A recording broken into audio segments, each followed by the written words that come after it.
Salve, salve, minha gente! Aqui é o professor Anderson do canal 6 Seguidores. Vamos falar sobre a história de uma rodovia extremamente importante para a nossa região, a BR-101 Norte. Mais precisamente, o trecho que liga o Rio de Janeiro à divisa com o Espírito Santo. Você vai gostar muito do vídeo.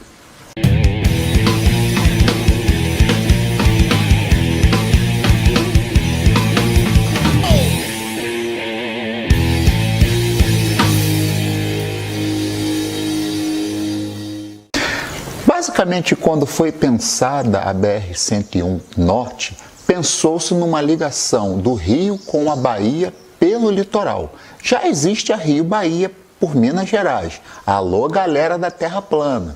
A Rio-Bahia por Minas Gerais, você faz um caminho muito mais curto.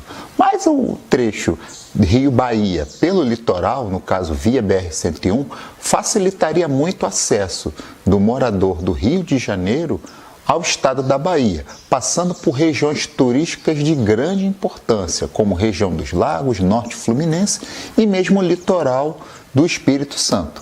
Na verdade, essa estrada ela beneficiaria toda essa região, inclusive no aspecto turístico. Uma outra coisa muito importante que vale a pena ser mencionada é a crise do petróleo dos anos 70. O Brasil sofreu muito com essa crise do petróleo. Eu devo colocar um videozinho mostrando a necessidade de você poupar gasolina no momento de crise do petróleo no mundo todo. A Petrobras começou a investir na exploração de petróleo em alto mar. E aí temos a Bacia de Campos. O que é a Bacia de Campos? É uma região petrolífera que fica no litoral norte do Rio de Janeiro, que deu-se o nome de Bacia de Campos. A sede operacional da Petrobras seria implantada na Praia de Imbetiba, em Macaé.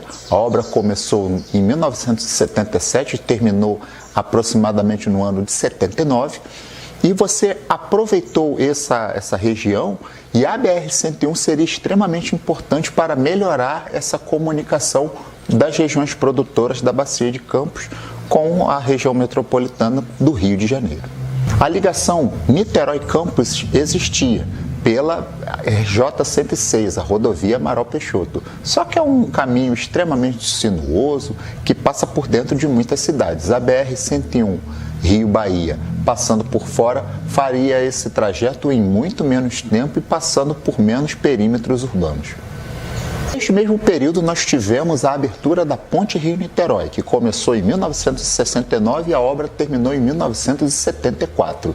E nesse mesmo ano, a BR-101 Norte também ficou pronta. Na verdade, você tinha três concorrentes de peso: a BR-101, a RJ-106 rodovia Amaral Peixoto e a Estrada de Ferro Leopoldina, que ligava Niterói ao Espírito Santo, que eram três grandes concorrentes. Na verdade, o que você tem também, principalmente nos anos 60, mas indo para os anos 70, foi o abandono das estradas de ferro. Na verdade, as estradas de ferro, que eram consideradas transporte de pobre, e também o próprio transporte de carga acabou sendo abandonado nesse trecho extremamente importante da Estrada de Ferro Leopoldina, dando como opção, a única opção, a mais cara, a opção rodoviária para os passageiros. E as cargas nem se fala. E aí vale a pena nós falarmos um pouquinho dessa questão da rede ferroviária federal, a estação de Rocha Leão. Rocha Leão, nos anos anteriores, lá do século XX, anos 30, anos 40, anos 50 e até mesmo os anos 60, era um pátio ferroviário extremamente importante. Lá existia uma fábrica de dormentes, que você usava a lenha da Mata Atlântica para poder fazer esses dormentes, inclusive com agressões ambientais importantes na extração da lenha e mesmo no processamento dessa lenha para transformar em dormente. Diziam, inclusive, que existia um ramal ferroviário, ainda não confirmado, que ligava Rocha Leão a Álcalis, ali em Arraial do Cabo, que era a Companhia Nacional de Álcalis. E você tem uma região com uma grande importância. Entendam que Rio Dourado e Casimiro de Abreu, Rocha Leão e a Estação Califórnia em Rio das Ostras eram extremamente prósperas no tempo em que a agricultura era muito próspera na região. cana-de-açúcar, diversas outras culturas eram cultivadas na região. E a área de Rocha Leão era extremamente importante com um pátio ferroviário. Só para vocês terem uma ideia, o próprio bairro de Rocha Leão, ele tem uma origem agrária e muitos trabalhadores da rede ferroviária federal também moravam lá. Uma outra localidade muito importante na região seria a subestação de Rocha Leão.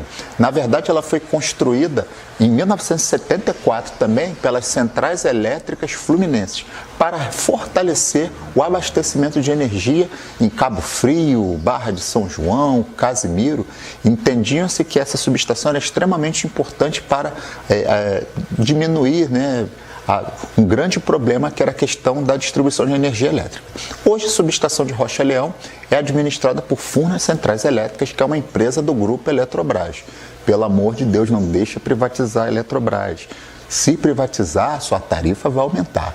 Então, a gente falando dessa subestação, que é extremamente importante, que também fica em Rocha Leão. Quando tivemos a privatização da rede ferroviária federal, nós tivemos a subutilização dessa linha.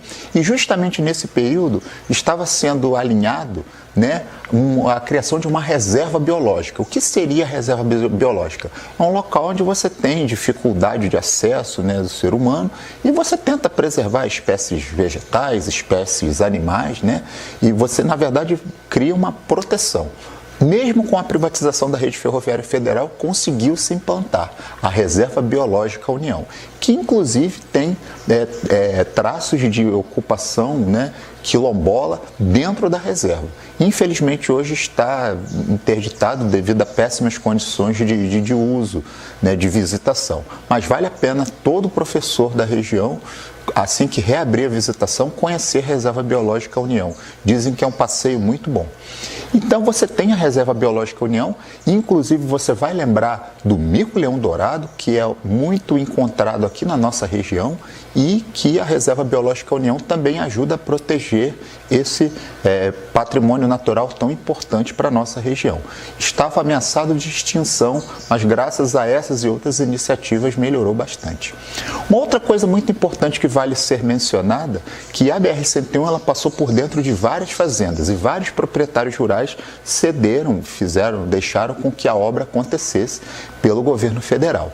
Lembrando que ela foi inaugurada em 1974, mas efetivamente o brejo da Severina, que eu suponho que seja a atual fazenda Severino, que inclusive tem a captação de água de Macaé, a captação de água da Petrobras, onde fica a termoelétrica, era um trecho que ainda não tinha sido asfaltado ainda. E toda vez que nós falamos em abertura de estradas, nós temos que lembrar da questão da urbanização. Então, problemas de drenagem, problemas de alagadiços, pântanos, essas obras muitas vezes acabam com esse tipo de coisa, que em muitos casos alegam que isso atrapalha o progresso de uma determinada localidade. Então a BR-101 atendeu a esse desejo também. A rodovia sempre foi operada e administrada pelo governo federal, pelo órgão que muita gente conhecia como DNR, o Departamento Nacional de Estradas e Rodagem. Infelizmente, nós tivemos muitos problemas quando estava na mão do governo federal. Nós tivemos problemas seríssimos em 1983, em 1999 e mesmo em 2006 nós tivemos episódios catastróficos em que a rodovia ficou bloqueada e interrompida, prejudicando a economia de várias cidades da região. Dentro desse programa de que privatizar é bom, privatizar é melhor, essa rodovia ela foi concedida para um grupo espanhol. E temos que reconhecer as melhorias. Você passou a ter passagem vegetada para animais passarem de um lado para o outro e diminuir o número de acidentes com animais silvestres. Nós tivemos implantação de passarelas, em vários lugares você tinha problemas seríssimos com o atropelamento de pessoas. Vários trechos da BR foram duplicados, diminuindo muito os acidentes. A BR-101, no tempo que era operada pelo DNR, era conhecida como a rodovia da morte, porque era pista única, os acidentes aconteciam geralmente com os veículos batendo de frente. Então, a privatização ela deu conta dessas melhorias. Algumas obras hoje estão paradas no ano de 2020 e, na verdade, dizem até que a empresa espanhola está querendo devolver a concessão para o governo federal. Não se sabe ainda se isso vai acontecer. Só que uma coisa que infelizmente acabou ficando muito ruim foi a questão do pedágio. Quer dizer, você privatizou, você concedeu para um agente privado, só que você tem que pagar por isso. E você não paga barato. E aí você tem as melhorias junto com a tarifação, né, com a criação dos pedágios. De qualquer forma, a operação com o governo federal, ela merecia um cuidado muito especial e, infelizmente, ela, durante muito tempo, ela ficou basicamente muito abandonada. Ok, minha gente? Um abraço a todos e excelentes estudos.